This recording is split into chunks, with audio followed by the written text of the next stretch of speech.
si, le sang de Jésus, pourquoi c'est si important? C'est pas un peu barbare quand même de parler de sang? Reste avec moi, on en parle tout de suite. Capsule enseignement 5, clap. Alors bonjour à toi qui me suis dans cette série de capsules enseignement ou bonjour à toi qui me rejoint en cours de route. Le sang a plusieurs fonctions dans notre corps, n'est-ce pas? Celle de transporter, de contenir et de soutenir la vie. Celle de permettre la santé et aussi de pouvoir la protection. En gros, le sang, c'est la vie dans un corps humain. Donc la phrase « la vie se trouve véritablement dans le sang », c'est pas juste une phrase en l'air, car perdre en fait le sang équivaut à perdre la vie. Nous en avons besoin. Et même si c'est glauque pour certains d'en parler, ou si ce n'est pas un élément auquel on pense tous les jours et tout le temps, c'est un élément vital. D'ailleurs, donner son sang permet à des personnes malades de le recevoir en retour, ce qui permet d'aider des personnes que l'on ne connaît pas et même de les aider jusqu'à leur sauver la vie. Finalement, c'est la même chose qui s'est passé à la croix. Et je dirais qu'il y a un avant le sang de Jésus et il y a un après. Et plusieurs significations touchent à cela, qu'il est important de connaître et qui vont booster notre foi et notre amour pour Jésus. Tout d'abord, Jésus a partagé son sang pour sceller la nouvelle alliance avec sa création. Une fois pour toutes, comme nous l'avons vu, son sang a coulé pour que je sois sauvé et pour que le péché ne fasse plus barrière et ne me sépare plus d'avec Dieu, mon Papa Céleste. Le sang versé de Jésus est en quelque sorte comme un pont qui a été mis en place pour établir ce lien brisé par le péché. Jésus leur donna de même la coupe après le repas, nous le lisons dans Luc 22, en disant « Cette coupe est la nouvelle alliance de Dieu, garantie par mon sang qui est versé pour vous. » C'est une nouvelle alliance qui a été en fait prophétisée par Jérémie dans son chapitre 31. En une seule fois, cette nouvelle alliance a accompli les promesses faites par Dieu à Abraham lors de son alliance scellée avec lui. Toi et moi, nous sommes cette promesse accomplie car nous sommes les descendants d'Abraham. Non seulement nous sommes devenus héritiers d'Abraham, mais également co-héritiers avec Christ. Toi et moi partageons l'héritage de Jésus. C'est ce que le sang accomplit. Et à chaque fois que je prends la communion, je me rappelle de quelle manière cette nouvelle alliance scellée dans le sang de Jésus affecte et touche ma vie personnelle, car elle touche à tous les domaines. Deuxièmement, il nous a lavé plus blanc que neige, afin que nous puissions entrer dans la présence du Seigneur sans intermédiaire et sans peur. Donc en prenant la communion, je viens me rappeler qui je suis, et je viens me rappeler, car souvent je l'oublie, que le diable a perdu. Je suis enfant de Dieu, racheté par le sang de Jésus, je suis sauvé une fois pour toutes, car j'ai reçu le pardon. Je suis donc justifié si je crois dans le sang de Jésus et son effet sur moi. Et même si je me vois bien imparfaite, Dieu me voit parfaite. En esprit, car mon esprit est revenu à la vie le jour de ma seconde naissance, et c'est tout ce qui compte.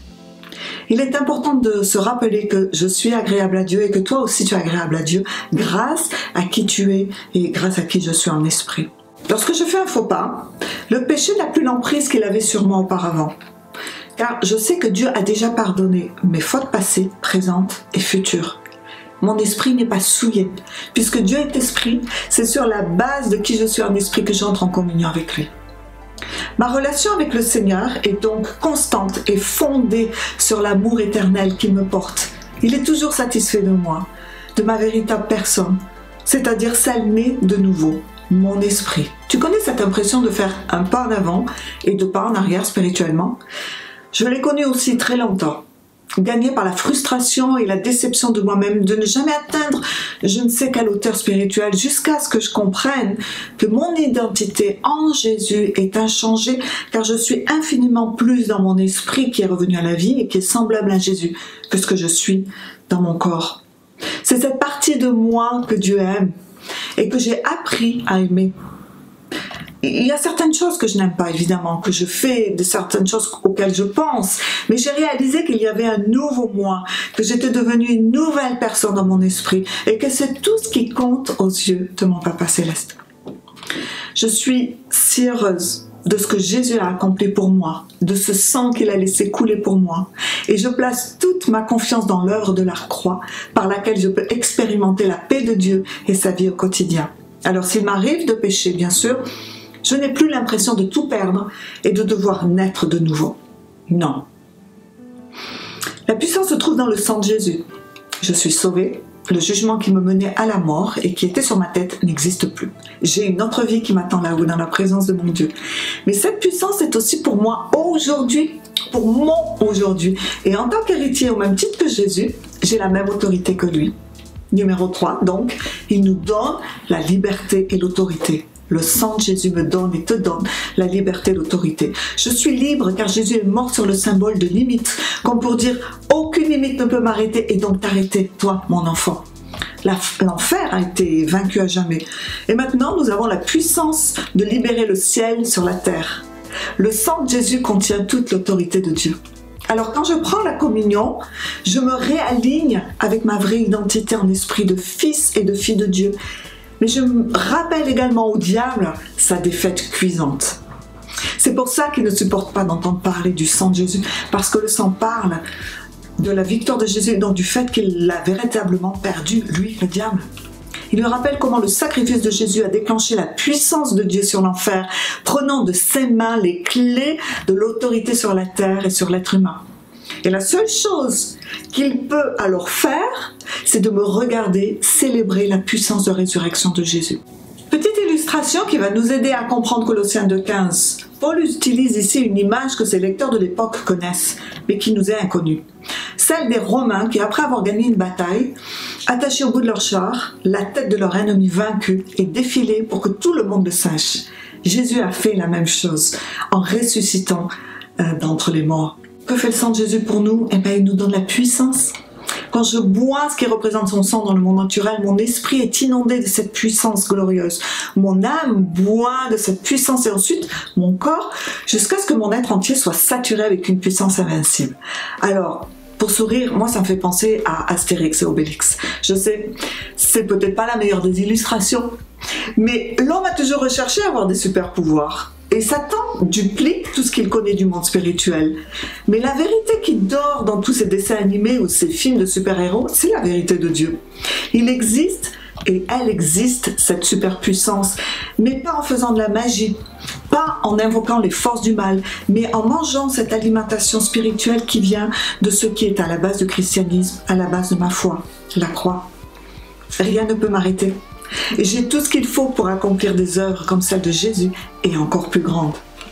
Nous sommes face à la plus grande des puissances qui est à notre portée, face au plus grand des mystères. Et c'est le numéro 5, le sang et ce canal qui nous unit avec les dimensions du ciel. Lorsque Jésus a rendu son dernier soupir, le voile du temple s'est déchiré, symbole immense, car cela voulait dire qu'il n'y avait plus de séparation entre Dieu et les hommes. Je n'avais plus besoin des prêtres pour attendre Dieu, je n'ai plus besoin des prêtres. Et je peux entrer maintenant directement dans sa présence. Le sang de Jésus devait couler afin que Jésus meure et qu'il ouvre ensuite un chemin pour sa résurrection. Le sang a ouvert les cieux afin qu'il puisse être révélé aux enfants de Dieu. Le sang de Jésus a donc une puissance d'ouverture telle un passe-partout qui ouvre les mystères de Dieu. Et la clé donnée par le Seigneur, eh bien, c'est la communion. Est-ce que tu comprends tout, toi, de la vie chrétienne? Non. Alors je te dis, bienvenue au club, parce que moi non plus. Mais je vais te dire quelque chose, c'est que Dieu veut que l'on comprenne. Et si tu le veux aussi, alors tu vas comprendre. Comment? Par la prise de la communion, qui nous donne cette révélation dont on a besoin d'avoir. Alors que j'essayais de comprendre pourquoi la Bible n'était pas plus claire que ça. Pourquoi l'interprétation des choses n'était pas identique pour tout le monde. Pourquoi j'avais l'impression que les vérités de Dieu étaient cachées entre les lignes de sa parole. J'ai réalisé et compris que c'est un peu comme avec moi. Je m'explique. Est-ce que parfois, alors que tu es en train de partager quelque chose de très personnel à quelqu'un, tu ne te fais pas la remarque, j'aurais mieux fait de me taire. Et ça en manque de ce que je raconte en fait. La personne est distraite et tu as l'impression d'avoir jeté tes perles au pourceau, comme dit l'expression. Ça m'est souvent arrivé à moi aussi. Et c'est en repensant à cela que j'ai fait le parallèle avec Jésus, qui lui non plus, en fait, ne veut pas partager ses secrets avec n'importe qui, mais seulement avec ceux qui le veulent vraiment et qui vont ensuite l'utiliser pour lui rendre honneur. Il cherche des personnes en qui il peut avoir confiance pour les emmener plus loin, plus profond dans la connaissance. En lisant la parole de Dieu, on se rend compte qu'on n'est pas les seuls dans ce cas-là. L'église d'Éphèse avait besoin d'aide pour comprendre, tout comme nous. Et c'est une prière que l'on trouve dans Éphésiens 1, que tu peux faire aussi régulièrement en la personnalisant. Et puis, numéro 6, il y a dans le sang de Jésus ce que j'appelle les 3 P. Alors, je reviens un peu sur le rite de l'Alliance qui se faisait dans l'Ancien Testament et que Dieu utilisait pour sceller sa relation, a utilisé avec Abraham pour sceller sa relation et ses promesses. Car le sang était présent dans cette alliance. Quand 2 personnes contractaient une alliance, le rite incluait le fait de prendre un animal pour le démembrer en morceaux. Les 2 parties représentées par les 2 personnes passaient alors entre les différents morceaux de carcasse de l'animal sur un chemin de sang en prêtant serment de fidélité. En gros, ils faisaient de cette manière une déclaration publique qui disait qu'il serait préférable de ressembler à cet animal mort sous leurs pieds plutôt que de briser leurs promesses faites l'un à l'autre. Et dans l'histoire d'Abraham, Dieu seul est passé entre les morceaux de l'animal. Tu comprends ce que cela implique? Abraham, en fait, avait tout à gagner. Et nous aussi, on a tout à y gagner dans cette alliance. Le sang de cette alliance à l'époque d'un oiseau a été remplacé par celui de Jésus. Dans l'ancien temps, une promesse qui incluait du sang était appelée alliance. Et le sang était une partie cruciale de ce contrat. Preuve de cette promesse qui durait toute la vie et qui incluait la promesse, j'en viens donc aux 3 P, de connexion, de proximité, de protection et de provision. En 7, nous avons la vie de Dieu, la vie éternelle qui est contenue dans le sang de Jésus. Alors, la vie éternelle n'est pas que la vie que l'on va avoir plus tard dans le ciel, mais elle est une personne, la vie éternelle. Et c'est Dieu lui-même, en fait. Il est l'alpha et l'oméga, il est le début et la fin. Il est cette vie éternelle. Il est mon papa du ciel, comme l'appelle une amie, et je reçois son ADN par ce sang. Un jour que je discutais avec mes sœurs, le sujet a tourné autour de mes dents, parce que j'avais des soucis de dents. Mes dents s'effritaient, s'abîmaient. Et une d'entre elles m'a dit « Oui, c'est normal, si toi, tu as les dents de papa. » Ce qui voulait dire que tu es comme papa. Et c'est normal que tes dents s'effritent, puisque les siennes s'effritent. De retour à la maison, cette conversation m'est revenue et je me suis tout à coup entendu dire « Mais non, je n'ai pas les dents de mon père terrestre, mais j'ai les dents de mon père céleste. Car en buvant son sang en esprit, je reçois toute son ADN. Je ne suis plus définie par les limites de mon père terrestre, mais je suis définie par le sang de Jésus. Son ADN coule dorénavant dans mes cellules. » Et parfois, ça peut vous faire sourire, je le comprends, je parle à mes dents. Et je leur dis, vous êtes bénis. Et vous n'avez pas à vous effriter, vous n'avez pas à vous abîmer. Vous êtes solides et fortes comme les dents de mon Père Céleste. Et de plus, dans cette vie éternelle que je reçois, se trouve la lumière et la vie et l'amour de Dieu, qui est la porte ouverte sur tout ce qu'il est et sur tout ce qu'il possède. C'est la plus grande force de Dieu. Boire son sang en esprit nous amène à pardonner l'impardonnable, nous amène à voir comme lui voit, nous amène à toujours voir les possibilités là où l'homme naturel a perdu tout espoir. Tout comme les oiseaux que j'admire le matin dans mon jardin, qui en fait mangent des graines et d'autres choses bien spécifiques à leur spécimen, je dois moi aussi me nourrir d'éléments spirituel, car je suis à un tiers spirituel. Donc, lorsque Jésus parle et parlait de manger son corps et son sang, il ne parlait pas de manger un bout de qui il était à chaque fois.